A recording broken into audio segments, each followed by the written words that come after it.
30 ans qu'elle n'était pas venue ici, dans ce centre qui l'a accueillie. Dany, sa mère et sa fille arrivaient alors du Cambodge. J'ai vécu la guerre de Pol Pot, la guerre civile, voilà. J'ai quitté mon pays à pied. Ceux qui n'ont pas peur de l'eau, qui sont quittés en bateau, voilà. Mais moi, j'ai traversé des champs de mines. Ici, Dany est restée 6 mois avant de voler à nouveau de ses propres ailes et redevenir aide-soignante. Pourquoi la France? Il y a la liberté, la paix et la culture, c'est important. Ici, j'étais heureuse.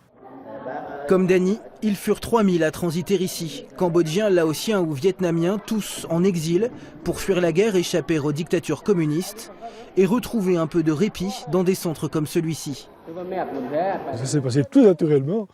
C'est vrai que quand on vit le contexte actuel et puis qu'on a connu ce qu'on a connu, c'était totalement différent. Ici, personne ne s'est posé des questions.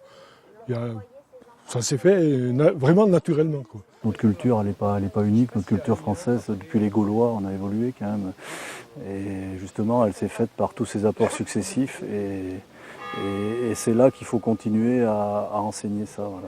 Pendant 15 ans, la population a ainsi doublé dans le petit village sans jamais causer le moindre problème.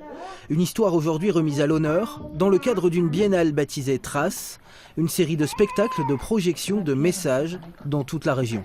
On sait qu'aujourd'hui, il y a un chômage de masse dans les sociétés européennes, il y a une tentation sur le repli identitaire, et c'est une manière de réfléchir sur ce qui fait société, et que nos sociétés se nourrissent toujours, nécessairement, de la présence de l'autre. Des festivités lancées dès ce matin avec un atelier culinaire, car dans ce petit bout d'Isère, on le sait, la cuisine est le plus universel des langages.